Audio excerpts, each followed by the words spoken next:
evening, everyone, and welcome to the 100th episode of Raising Bulls, the only podcast dedicated to the New York Red Bulls 2 of USL. We are brought to you by the Beautiful Game Network and Roughneck Scarves. Tonight, we got something a little special planned. We're going to start with a match recap of a pretty phenomenal opening day win, 3-1 over Swope Park Rangers. And then we're going to proceed with a sort of intertwined story of the 2016 championship season and the start of Raising Bulls. Joining me tonight, it's Anthony Merced. Hello, Anthony. I actually got to see your face at MSU. It's the first time I was ever at MSU. And what was your experience? Man, do I not want to be there in August. Oh, that's true. Because for those that don't know, the bleachers, they're all metal bleachers. So this was it was a warmer day in March, but it was still pretty cold. It was not cold at all on those bleachers to the point where all of us were pretty much not in jackets. Yeah. We went from there to the field to talk to the players, or field level, and it was about 15 degrees colder. Easily. It is a west-facing bleacher. So, yeah, those like mid-afternoon games, the sun is beating down on you. I got a sunburn that day. It was 49 degrees outside. I got a sunburn. Of course you got a sunburn. I am translucent, so. I didn't say it. You did. But what else was hot that day? The New York Red Bulls 2. That was a good transition. Don't boo me.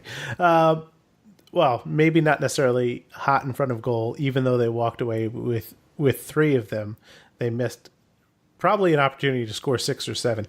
The goals came from Tom Barlow and one from Marcus Epps.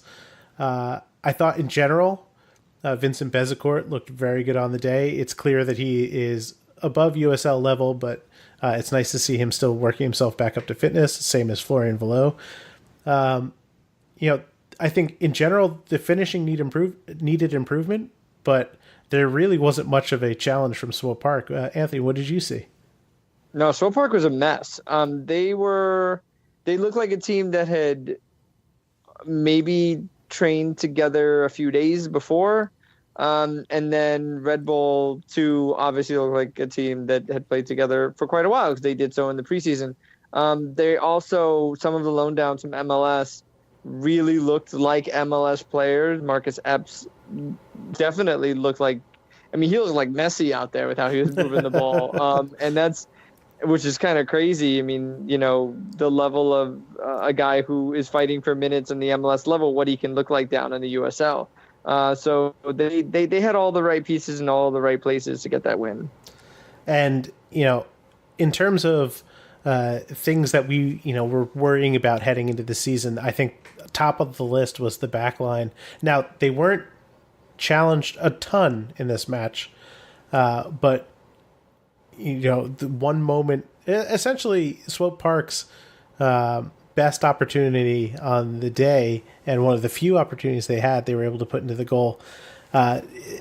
Breakdown on the left-hand side, Alan Giannis maybe having a little bit of trouble dealing with the way that the play developed, and a finish that I don't think you can fault Evan Loro for being unable to stop. But it was one of those moments where, you see the ball get crossed in and the team has trouble dealing with it, which is something we've seen in the past, specifically from Jordan Scarlett. But overall, I was happy with what they were able to do. But it's still one of those things, to keep an eye on in terms of where their team's going to be over the rest of the season with, against more skilled opposition. Yeah, they weren't really tested all that much, and when they were, it was it wasn't scattered and it wasn't emergency stuff, but there were moments where Jordan Scarlett would make a pass that didn't really make much sense to me, or Giannis would get the ball caught up in his feet, and those half seconds against a team like Louisville can really cost you. Well, maybe not this season. I don't know if you watched Louisville's game this year. It's only this weekend. Yeah, and against a team that's not so bad. Or against Indy. How about that? Yeah. Well, you picked two teams that lost for the opening weekend. I would have said Nashville. Indy beat Indy was the one. No, it was North Carolina that beat them. North Carolina beat Louisville soundly. Indy lost 2-1 to somebody, but I don't remember who. Yeah, there's 36 teams. It's hard to keep track. Yeah, my head is spinning. But yes, overall, I think the backline performed well. What I am going to keep an eye on for Jordan Scarlett is his ability to keep his mark in the box. That's been the issue for him. And Giannis just defending with the ball at his feet. He's terrific going forward, and I think he can do well in terms of standing up a guy once they get down to the end line. But if he creeps forward, it gets caught out of position. He's not necessarily great at getting back, and that could lead to some issues. Stood him up, huh? Did they go out for lunch and he just didn't show up? That's right. Or he showed up, took one look in, and rather than walking into the restaurant, he just left. Let's get a man of the match. The first one of the year for a real USL match. Who you got? Might differ. Wait. We're giving man of the match. We didn't even talk about the goals in this match. I mentioned Tom Barlow not being able to finish, but can we talk about the goal from Epps? Yeah, the shot from outside the box, which curled a bit and totally beat the it beat Dick. Oh no. That's the keeper's name. His last name is Dick. There was a strong emphasis on his last name, I will say. But you're sitting next to me in the stands. I look at Marcus and I see him line up that shot, and I said, "What are you doing?" Then he shut me up immediately. So you're like, nope, that's what he did. Oh yeah, he meant to do that. I'll give him credit because especially watching the replay, the run that Bezecourt made to pull off the defense and what would have been an obvious pass to him allowed him the time to curl the ball around. Again, I think a more experienced keeper and or backline wouldn't have allowed that to happen. But credit Epps for recognizing the situation and really doing a good job. Barlow, 2 goals. He's on the team of the week, but a somewhat disappointing, I think, performance considering how many opportunities he had to shine, and he scuffed quite a few open looks. Yes, he did, and the one in particular that he scored really was because Marcus Epps put a ball at his feet while he was making a run. He got the 2 goals, so he had a good day, but I mean, dude should have had 4. Easily 4, and hopefully it's just one of those early season sort of still rusty. Not quite into the flow of things, and hopefully he'll improve. Okay, now let's get to man of the match. Who you got? I was gonna say Marcus Epps, the 1 goal and the 2 assists. I think that is a fair. 2 assists. He only had the 1 assist, I thought. He had a hockey assist. Oh, okay. All right. Okay. I think that's fair. I'm gonna give mine, even though I gave it in my article to Epps. Going back and rewatching the match, I'm going to give it to Bezecourt. Yes, we know that he is better than any player on the field, I think, on the day. But he really put in a heck of a shift, and it was good to see him looking back to full fitness. The run in particular that he made before the ball kind of popped out to Epps. The run that Bezecourt makes is basically from box to box, and defenders are just left in awe as he passed by them. It was a really nice movement. So Bezecourt and Epps, congrats. So we don't have too much to talk about in this first segment. A lot of the show will be devoted to the second half. So Anthony, do you have any messages that you'd like to give the listeners on this 100th episode? Just thank you for sticking with us through all the pains of us figuring out and us being gimmicky at times, and sticking with us through probably not one of the most popular teams in the New York area, but probably one of the most successful. I can raise a glass to that. Yeah, I don't have anything. Oh, wait. I have... Here. Beautiful. And when we come back, the oral history of the 2016 New York Red Bulls 2 USL Championship. So stick around. Hey everybody, it's Bill from Racing Bulls. Just wanted to give you a big thank you for listening to what is now 100 episodes, which is really hard to believe. When we first started this, I didn't even think we'd hit 100 episodes, and here we are 4 seasons later. So I just wanted to give you a big thanks for tuning in to us every week, and here's to another 100 episodes, and let's go Red Bulls.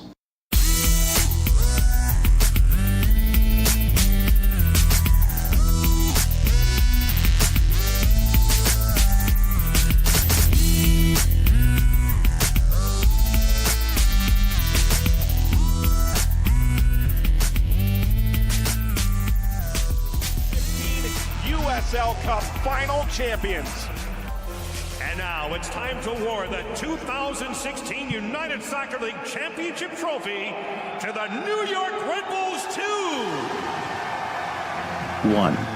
Just one. That's how many teams are crowned champion at the end of any season. And for the New York Red Bulls and their supporters, those championships have remained entirely elusive. The struggle of the Red Bulls is legendary. So many near misses, so many false starts, so many what-ifs. But just one step down the U.S. soccer pyramid, the Red Bulls captured a title in a record-breaking siege. The USL Red Bulls, the New York Red Bulls 2, decimated the league on their way to a title. The team is a landmark for the development model the Red Bulls adopted. But let's rewind back for a moment, all the way back to 2014. The Red Bulls toyed with the idea of getting into player development by fielding a USL team, but things didn't quite come together. The whispers around MLS about fielding development squads in USL gave the Red Bulls the idea to create their own team, but the timing wasn't quite concrete. New York Red Bulls 2 coach John Wolyniec knew that he would be involved, but not when. Yeah, it was certainly an interesting process, because there were talks of us starting the team in 2014. And then that fell through for, reasons that I don't necessarily know. And then, there was always kind of on the radar that we were going to start, that the league in general was going to start having second teams and playing the USL and all that stuff. So, and we figured we were going to be one of, and LA had started theirs, and we figured we were going to be one of the first ones to get it started. And then there's a little back and forth in the end with whether actually we were going to get it done and, what we needed to get it done in a timely fashion in the right way and whatever. And I think I was officially posted to the team as the head coach in probably February 2015, so kind of late into the process. And I had already kind of had an idea of what I wanted and how we're going to start the team, and kind of thinking of players that might be interested in being a part of that. And because again, we had talked about it for over a year already, but the actual decision making was kind of last minute. Building a team starting in February with a March kickoff is not the best approach, but the Red Bulls 2 were not looking to win a championship. Wolyniec used his time in the Red Bull Academy to help recruit local players to the squad. Luckily, our academy's been good, and we've had a lot of success with the homegrown players. At that time it was early, but we had still had a few homegrown players come through, and we had a lot of good players come through our academy that were now in college, and at that time we're in college, and I definitely had a few guys that I was thinking about, like Conrad Pliwa and Bolo Akinyode and Danny Bedoya, and these guys I knew would be in, you don't know how well they're gonna perform, but I knew that they would be guys that would be interested in and should be a part of it, and guys that have been with the club and should be given a chance. So I was lucky to have the benefit of all the work that Bob and the coaches had put in with the academy, to have a bunch of good players that had a connection with the club and would be, it was right at the time when some of the better players were starting to come through. When I started with the academy, the players that were with the 18s my first year there were Sean Davis and Dan Metzger, Conrad, Bolu, and Bedoya, and those guys were we were 17s and 18s at the time. So it was just a little bit of a coincidence that those guys were coming through at the time to be ready to play with the second team. The goal of the squad has always been development ahead of results, but most athletes suit up to win games, and Red Bull 2 were no exception. After starting the season 3-5-4, the New York Red Bulls 2 put together a strong second half of the year, finishing 9-5-2, good enough for fourth place in the 12-team Eastern Conference. They won their first playoff match against the Pittsburgh Riverhounds 4-2 in extra time, but lost to eventual champions Rochester Rhinos in the semifinals. It wasn't exactly a disappointing result for New York Red Bulls 2. Among other things, Wolyniec learned a lot of valuable lessons that season. Yeah, I've learned a lot. Probably a lot of it was, it wasn't easy to start a team. I learned that. And as a coach, you're not fully responsible for the players on your team, right? You have GMs and technical directors and scouts and all that stuff. But at the same time, you have to have a feel for the guys that you want to be a part of it, right? You can't go in blind. It's difficult to go into a bunch of guys that you don't know or don't have a feel for or don't like as players. So, ever since I've been a little bit more aggressive or mindful of, keeping tabs on players, and whether they're from our academy or guys that I've seen in college, and just kind of, keeping tabs on guys so that, when the need comes, that you have at least ideas and a starting points and whatever. Obviously, we have a scouting department. There's lots of ways that you can get players, but it's important as if you're going to be a head coach to have a feel for that. And then the other part was, learning about the grind and, the professional game and, week in, week out, and the travel and all that stuff. Obviously, having been a player, that stuff came pretty easy to me, but it's still difficult to manage that stuff now as a coach, helping the players through that. The style of play we had was that was the first year doing the style of play, so it would have been nice to kind of learn the professional coaching part first and then enter into the style of play, but to do it all at once was a bit tricky. But in some ways, that style helped us, right? It gave us a due north. It gave us a goal and, a common thread with the first team, obviously, but also with the players and stuff. So they knew that there was value in it, and they could see it coming through with the first team, and especially since the first team was having success that year in 15. You got more buy-in. But we learned a lot that year that you have to, if you're going to play that way, you have to have that type of player in mind. So we learned a little bit on how to scout that type of player, and we're still learning about that. But, definitely helped us and set us up probably for success in 16. With the bones of the organization in place, the 2016 season was a clean slate. With the wrinkles of year one behind them, player recruitment started much earlier than the previous season. A new crop of players carried the team forward, including Red Bulls goalkeeper Ryan Mara on loan, and new signings Aaron Long, Vincent Bezecourt, and Brandon Allen. But before the glory, there were a couple of stumbles out of the gate. Their first match against Toronto FC2 saw the team go down 2-0 by halftime. Only a late Brandon Allen PK salvaged a point in their opening match. Allen PKs became a staple of the season. He remained perfect from the penalty spot throughout 2016 and led the team in goals with 15 during the regular season. He would go on to win USL Rookie of the Year. The team underachieved out of the gate, but the idea that this group was special persisted. I know we started off with that first game was tricky at playing at Red Bull Arena, and we came out a bit flat, and kind of gave up 2 goals, maybe against the run play, but the second half was a good battle for us and gave us some confidence to be able to come back. And I think we walked off the field a bit disappointed that we didn't grab 3 points at home, but gained some confidence in the fact that we can come back in some different situations. And I think our first few games weren't exactly stellar from what I remember, so it certainly wasn't something that you knew was going to happen. But I think we did know that we had something special with Tyler. We had hints that Aaron was going to be pretty good. The fact that we were able to use and have Ryan Mira during that year a lot was helpful, because as much as Santi was good for us, he was a young goalkeeper. It's very difficult. It's a bit inconsistent for a young player like that. So to have Ryan's stability and having had a bunch of first team games under his belt was huge for us. And you have a goalkeeper, a center back, and a center midfielder that gives you a strong spine to the team.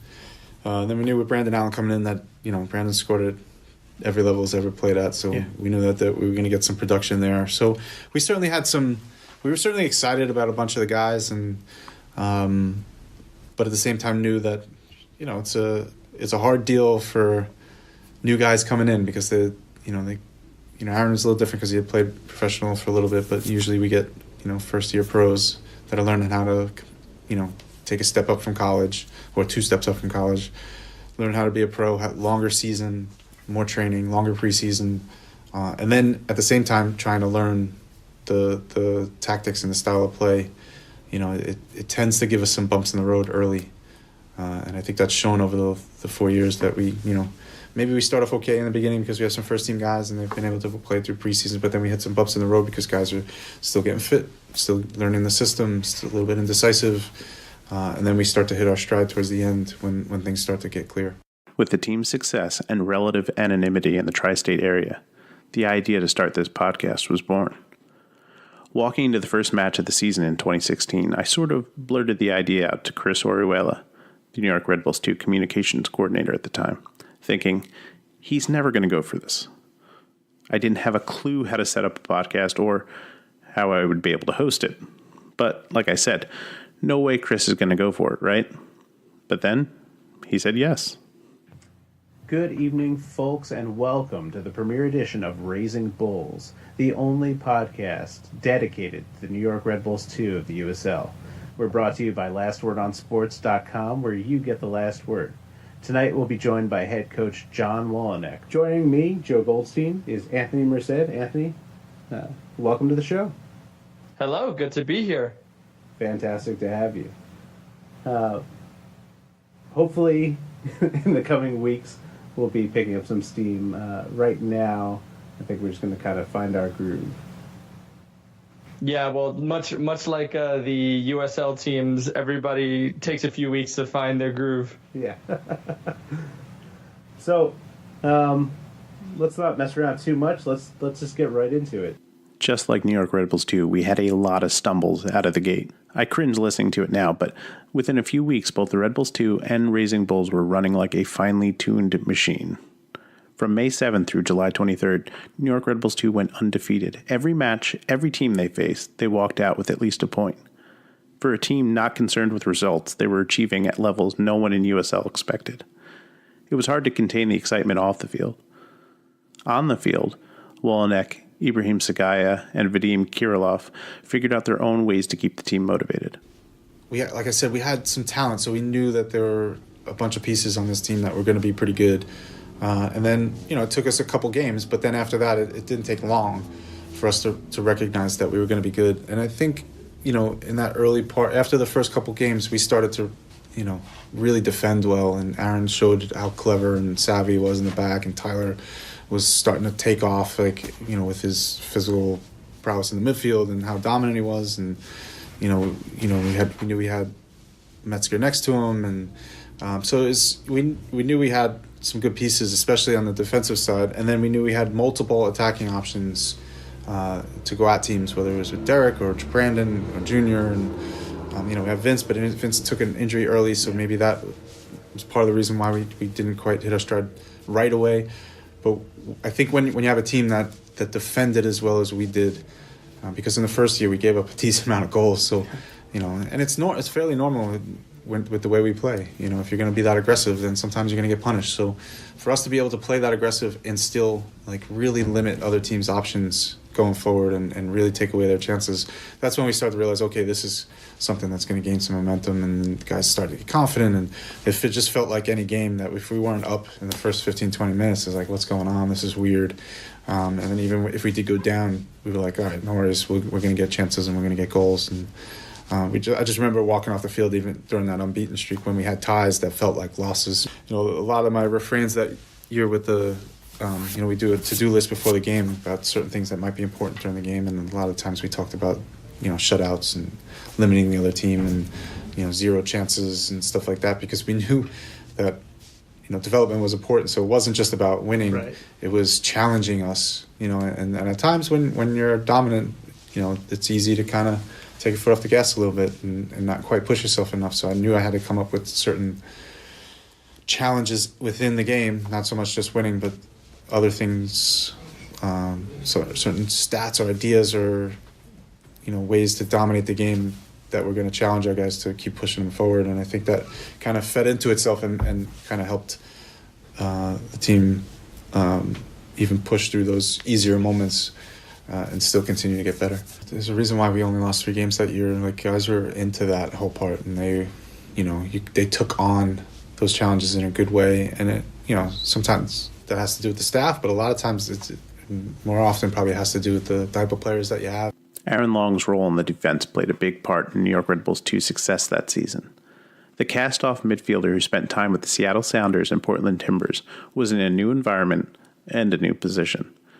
The California native took to center back well, earning USL Defensive Player of the Year that year. And for Wolenek, it was all about his attitude. When you have a guy like Aaron, who, is a guy that likes to joke and have fun and laugh and all that stuff, but he's a serious guy, and he takes his career seriously. And I remember first game, he was grabbing the computer and looking at the video and asking me questions on why we gave up the goal and should he have done something different. And I was like, wow, this is interesting. This guy's, he's not looking to pass blame or anything. Like, he wants to know, in a good game, how can I do better?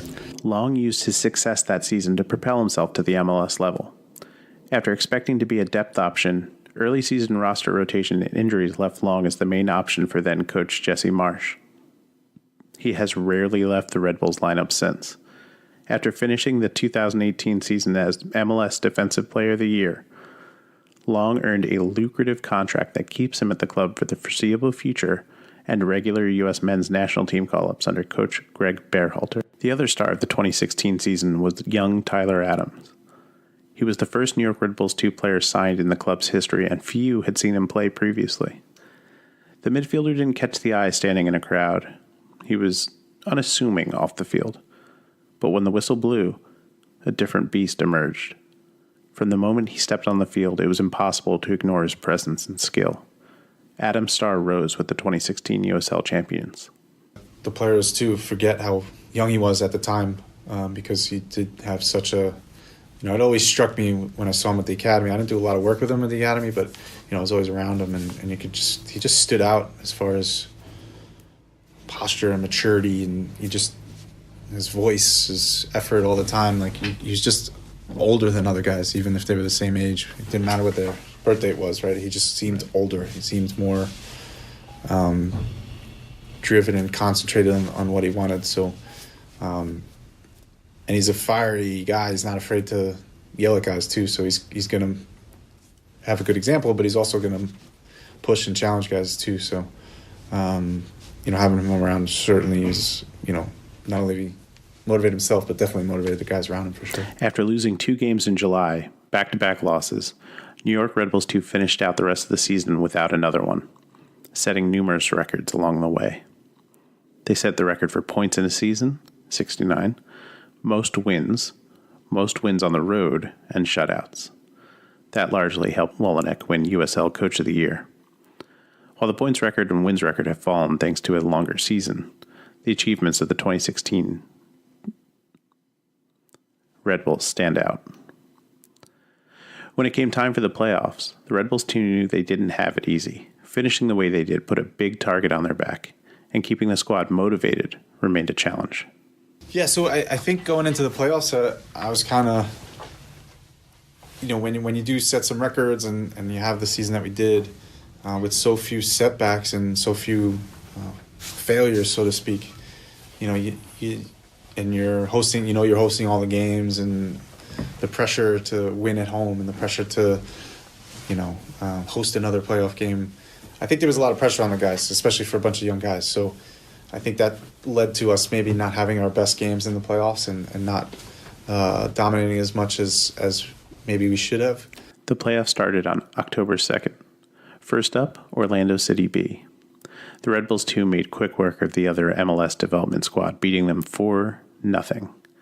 Vincent Bezecourt took control of the match early, pulling the strings as the primary playmaker, and standing out even more than he had during the regular season. But tougher opposition awaited. It was a great day for New York Red Bulls, too. For the second straight year in their franchise's history, they host an opening round playoff game, and they get a victory. 4 goals this time, a shutout this time, though. The New York Red Bulls, too, the regular season champions, with a 4-0 victory over Orlando City B. The Rochester Rhinos had been the bogey team for Coach John Wolyniec and New York Red Bulls 2. It was the same team they lost to in the semifinals the previous season, and up until this point, they had never defeated the Rhinos. New York grabbed the lead early in the 20th minute. Once again, Vincent Bezecourt provided the spark to create the play, but it was Derek Etienne doing the heavy lifting on the goal. The winger received the ball at the top of the box and used his footwork to beat his man, slotting the ball home near post. It took the Rhinos just 2 minutes to answer back. A quickly taken free kick caught the Red Bulls napping, and Steven Dos Santos pulled the Rhinos level. The Rhinos may have grabbed control, but Ryan Mara's goalkeeping heroics kept the match level. That gave the Red Bulls the opportunity to pull ahead once more just before halftime against the run of play. But once again, the Rhinos battled back, pulling level in the 55th minute on a header from Steven Dos Santos. The match had all of the telltale signs of a Red Bull Rhinos stalemate, but being the playoffs, there had to be a winner. Tragedy struck, a feeling all too familiar for Red Bull fans. In the 110th minute, the Rhinos pulled ahead for the first time in the match. Poor marking on a corner allowed for a free header for Wall Fall, and it looked like the Rhinos had broken the Red Bulls' heart yet again. But with just 1 minute remaining, the Red Bulls flipped the script. Etienne Jr. is able to flick it on. A chance for New York maybe here. Metzger gets into the box, and Lagarde points to the spot. A penalty kick coming here in the final minutes for New York Red Bulls 2. And who else, Andrew, but Dan Metzger, who earns it for his team. Dan Metzger, one of the unsung heroes of the 2016 season, earned the penalty. And Brandon Allen, who had been clinical from the spot all year, knotted the game up at 3. The game would go to PKs. In the shootout, the Red Bulls stayed perfect from the spot, but the Rhinos couldn't. Ironically, Steven Dos Santos skied his penalty, erasing the goodwill he had earned earlier in the match with his brace, and seeing the Rhinos out of the playoffs. The winning penalty kick for the Red Bulls came from Conrad Plewa. Plewa had suffered a stroke earlier in the summer, and his return to the field was unclear. But here he was, scoring the winning goal in the playoffs, vanquishing the rival Rhinos. Rochester was a good team that year. They had won the championship. A lot of the records that we broke were theirs. They had a bit of a chip on their shoulder.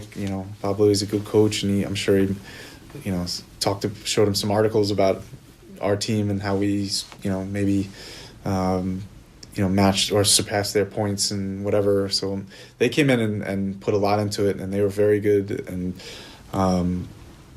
challenged us a lot. And to be honest, we were a little lucky to grab a PK at the end of that game to tie it. And then, obviously if you're at home and the points leader, and you're probably trying to avoid PKs. You don't want to go there. But credit to our guys, they stayed composed and kept pushing through the game and kept themselves in it. And then in the end, we were able to outlast. Next up was Louisville City. It was the first of what would become an annual tradition of the Red Bulls meeting Louisville in the conference finals.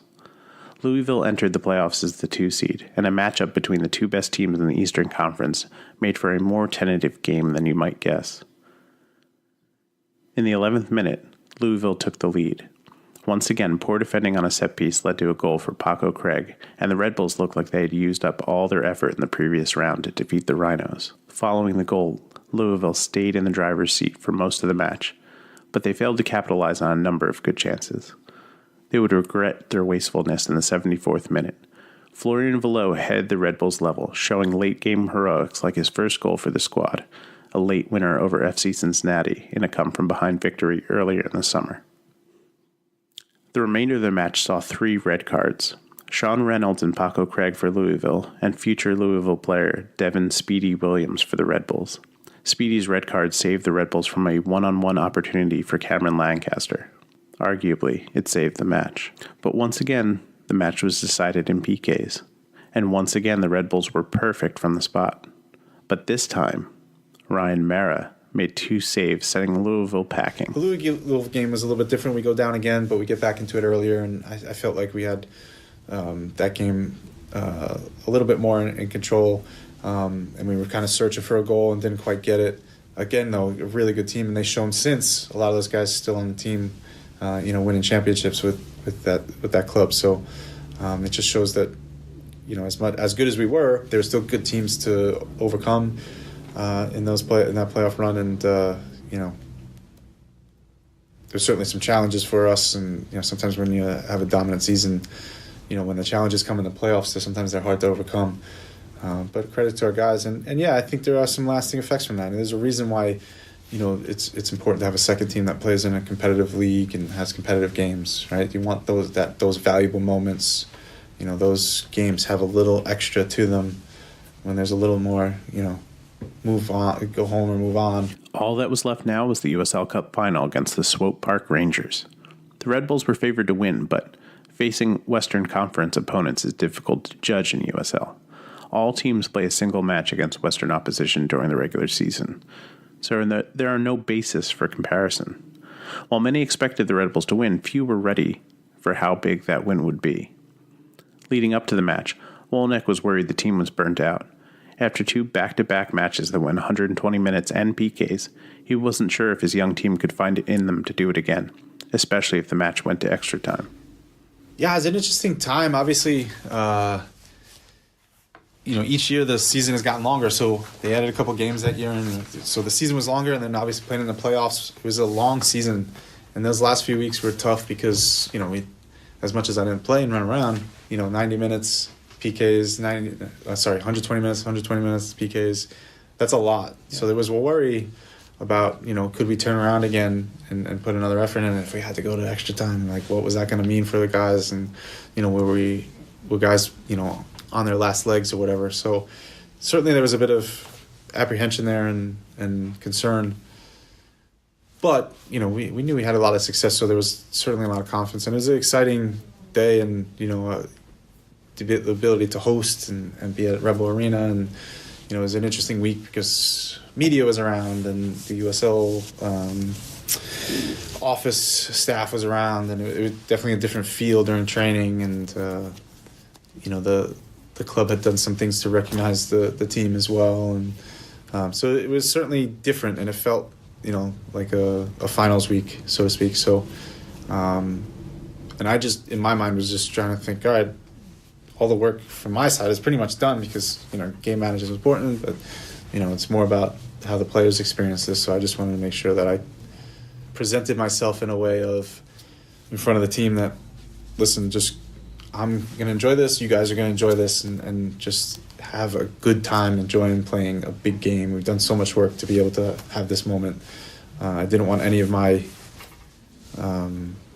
pressure or apprehension or concerns to be with the team at all, and just let them be young and enjoy the game. Once again, the Red Bulls got off to a quick start. Antien, top of the box, fires, he scored! 18th minute, like father, like son. In the 18th minute, Derek Etienne put the Red Bulls in front. It was a beautiful shot from the top of the box that curled past the keeper. And the chances kept coming. The Red Bulls consistently pressured the Rangers, forcing Adrian Zendejas to keep the game close. But New York Red Bulls 2 would not be denied. Red Bulls into the box, plays it for Etienne, comes loose to Allen! He scores! The Red Bulls took a 2-0 advantage into halftime, but the Rangers pulled one back in the 73rd minute. With just 15 minutes remaining, it looked like the match was poised to become a nail-biter. Enter Stefano Bonomo. Alvarado dispossessed. Here's Bonomo. What a spin move that is. Bonomo slides it. And Etienne, it's knocked away by Zendejas. Still loose in the box. And it gets towards the byline. Still loose. Bonomo turns. Etienne slid away. It's Allen! The Red Bulls put the game on Stefano Bonomo's back, and the super sub delivered. He set up each of the next 3 goals, 2 for Brandon Allen, completing a hat trick in the finals, and 1 for Vincent Bezecourt. The final goal stunned the Rangers. From 1 goal back to 4 in just 15 minutes. Kept in by Bonomo. Tries to lay it off. A hat trick, yes! Brandon. The final whistle brought a sigh of relief. Yeah, so there's a lot of relief, obviously, because the game was a little bit more decided, and we got to put some, Bonomo was injured at the time, we got to put him on, and he was still struggling through a little bit with injury, and we got to put Ben Mines on, and some academy guys got to play and stuff, so it was nice to be able to use that moment to give guys good experiences, and then to not have to go to extra time and PKs and all that stuff was great. And then, it was by far, I don't know about by far, but it was definitely one of the bigger crowds we played in front of for the whole year. And so it was a great experience in that sense. So it's just kind of wanted to, stand back and kind of take it in and let the guys enjoy it. And, it definitely felt good to not have to worry all the way down to the last minute for sure. The Red Bulls did it. For us, the feeling was surreal. We didn't have lofty expectations for the team when we started the podcast. We were just lucky enough to get swept up in the excitement. It was a magical feeling. Rarely do teams that you write about or podcast about, rarely do they win championships. The whole run made it easier for us to settle in and find our groove, and like many of the players for New York Red Bulls too, I earned promotion to the first team. This is Seeing Red, the New York Soccer Roundup, for 10 seasons bringing you the best New York Red Bulls news and opinion, with your hosts Mark Fishkin and Joe Goldstein. At the end of the day, the 2016 team was lightning in a bottle. Championship squads are often the victims of circumstance as much as they are talented. Being in the right place at the right time is a huge part of how this crazy machine of sport operates. The collective talent on the Red Bulls 2 roster improved the team as a whole. It's great to have individual talents that you think are going to be successful, but a lot of times, and maybe not all the time, but a lot of times the group is what drives them forward, right? So, as much as Aaron was talented and stuff, I wonder how much him being with Tyler and with Ryan and with Flo and Vince and those guys being together, were they able to kind of bounce off each other and push each other through a little bit, I use it as the example of, if you're working out, it's nice to go alone, but if you're just going alone all the time, then you're going to take days off and you're not going to push yourself so hard. But if you have a buddy, if you have a friend, if you have a group, the days that you're not doing as well, they're pushing you, they're bringing you, they're getting you move forward. So when you have a bunch of guys that are talented, but also highly motivated, and have a good connection, a lot more can be achieved, not only as a team, but also as individual gains. So I think that's at least part of the reason why some of those guys have had, gone on to some big success. I think, Tyler was probably going to be successful no matter what, Aaron as well, but I wonder if it would have happened as fast, if it would have, as much or whatever. I'm not sure. I don't know the answers to that, but it does make me think a little bit more, as much as sometimes people get very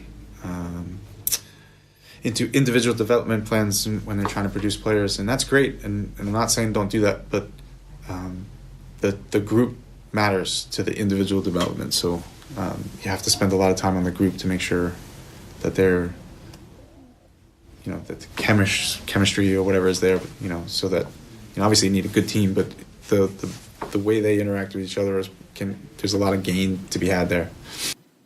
So many players in that squad went on to have success with the Red Bulls organization and outside of it. It stands as a testament to the Red Bulls' ability to cultivate talent. But one question remains. Is the Red Bulls development plan good enough to repeat the task in MLS? If you're able to continue to identify and develop and bring in good players, that at some point that's going to pay off in a good way. And listen, it has already. I mean, like you said, the first team getting the points record and the Supporter Shield, I mean, it's already paid off, so I think, I certainly use that as motivation. I'm not content to just put a couple guys through the first team. I want guys that are going to help to push to the ultimate goal. So, if Aaron's here a while and I get to add a couple more players with Aaron and Flo and Vince and all those guys, then great. And I'm going to keep pushing to do that, because at the end of the day, I work for a club that wants to win MLS Cup, and if my club wants to do that, then I have to partake and I have to contribute as much as I can. So I don't know if we have the capability to come up with all the answers and all the players. That would be amazing, but I certainly want to and think we can be a big part of that.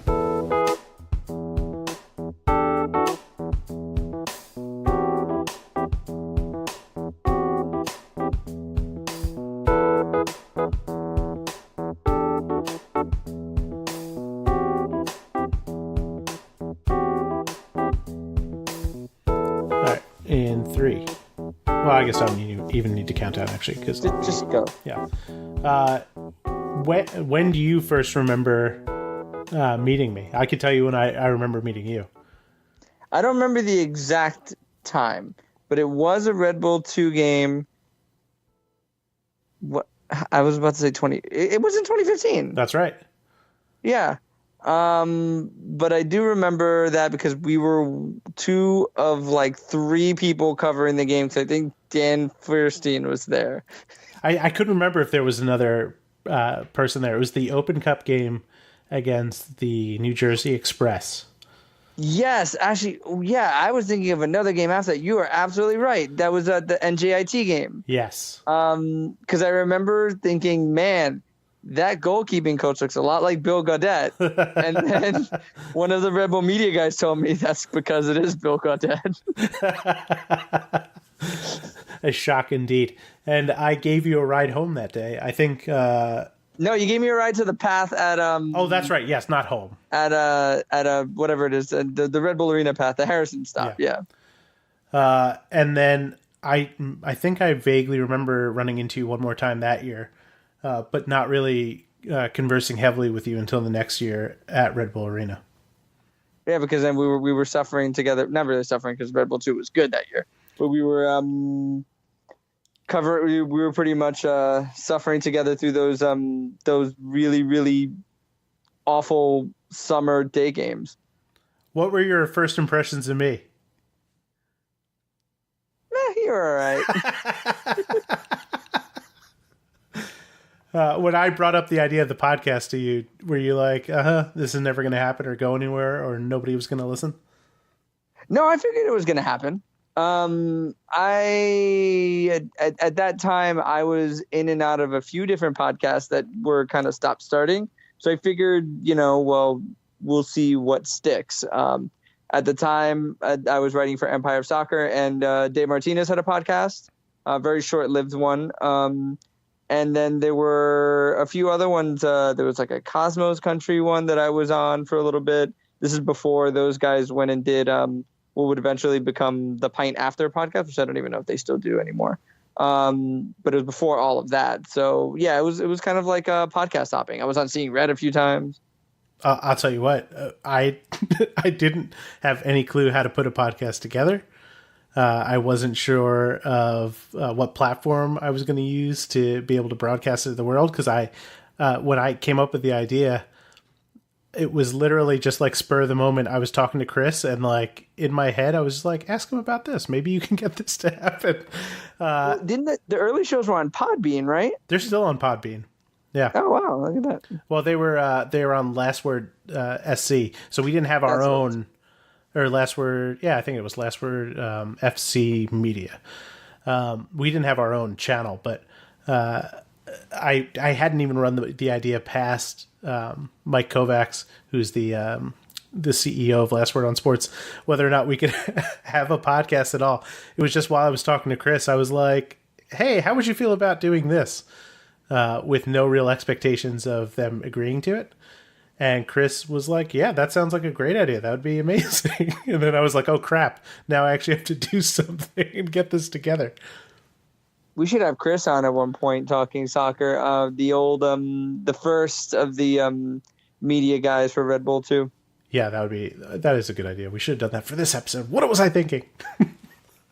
No, what were you thinking? You're supposed to go get Leo Stoles for me. Well, look, okay. We've already said the story about Leo Stoles a few times. Let's just bring it up. Yeah. It's not happening. I tried. I guess from the podcast, what was your biggest maybe surprise so far? I don't know if there was a surprise necessarily. I think that we got a lot of players that were very genuine. In the USL players, to me anyway, seem to give us better and more genuine reactions than we get in MLS, mainly because they're more media trained up there. So we got a lot of genuine, fun responses out of so many players that I did not anticipate getting. The biggest surprise for me was reaching out to and them agreeing to have Bob Lilly on the show in year one. That surprised you? I had never had any Bob experience. Lilly has ever turned down a challenge. I had never had any experience of reaching out to other organizations at that point, other podcasters, sure, but to get the head coach of the team that they're about to play, that was really exciting and surprising to me. And then around that same time, I remember for an article that I ended up not writing, I asked for FC Cincinnati, and I was like, hey, can I just talk to John Harkes? And they're like, yeah, sure. And he called me while I was home. He called me from his car, and I did an interview with him. And I was like, did John Harkes just call me? This is really happening, right? Yeah. Did you think we'd get to 100 episodes?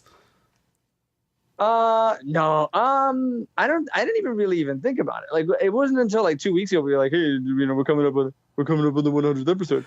That's a perfect. I was kind of like, wow, perfect impression of me. Yeah, it was really, I was like, wow, we've been doing this for a while. Yeah, it's pretty crazy. What else? In the future, what is one thing that you want us to implement on this show that we haven't done yet? 2 things. Okay. I want to do a live show at a playoff game. Okay. And a video of us doing our freaking challenges. Yes, on the field at MSU Park.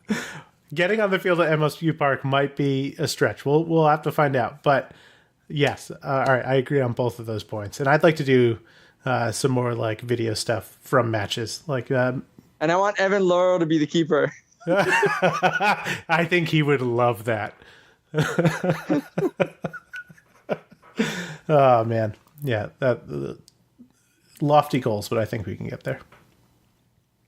All right. Oh no, I already had you give a 100th episode message. So yeah, I think that's it. We're gonna sign off with our usual, but I'm gonna pare it down. You could find us on iTunes, Stitcher, Google Play, Spotify, wherever you get your podcasts. You can go find us at facebook.com/raisingbulls. You can go to raisingbulls.com where we post all of our episodes. If you'd like to follow me on Twitter, I'm at _Joe Goldstein. And I'm at NYC Sports World. And if you'd like to follow the show, and we hope you do, it's at Raising Bull Cast. That's one bull, Raising Bull Cast. And you can follow our written work at RB News Network, rbnn.us, and all of that is on Twitter. We're brought to you by the beautiful game network at bgn.fm. Did I already say that? I think I might have. Maybe I didn't. Doesn't matter. Say it again. Yeah, we're at bgn.fm. There's a host of great shows, podcasts there, and written content. Go, consume, enjoy, revel in all things USL and soccer there. And of course, we're brought to you by Roughneck Scarves, the official scarf supplier of MLS, USL, and US Soccer. Get scarves for your group or team at roughneckscarves.com. For myself, for Anthony Merced, for Joe Steen, for Bill Toomey, Chris Orihuela, Willie Whitelaw, and now Zach Leahy. I hope it's Leahy and not Lahee. Fingers crossed. There's no accents over it. Yeah, it's true. Thank you very much, and have a great night.